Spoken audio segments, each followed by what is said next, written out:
Mayong morning ka natong tanan. Sus kaduka patawan ni Dodong. Ang inyong sulugoon.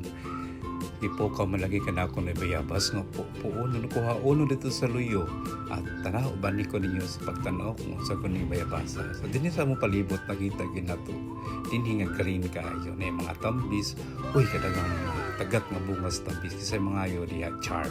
Ayaw kihugo na ni brag lata ng uban. Pero tinuod gid ang kay bunga nga among tambis. Ug dito nakita nako among duha ka punuan nga bayabas nga dagko kuno kini ang mga bunga. So nakita na ko din ito na yung mga bunga, mga yabas, dagkuon yun siya guys. So sa may mga yun, yeah, just PM lang, char. Ito gamay gito ang bunga.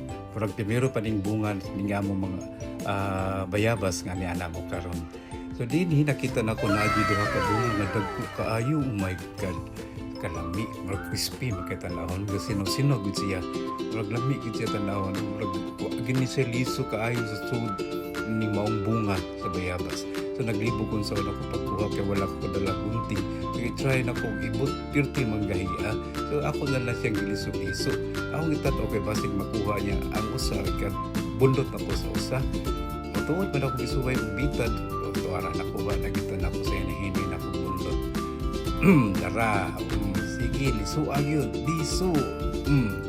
Kapag na kong lipayak pirti yung nakuha ng mga bayabas.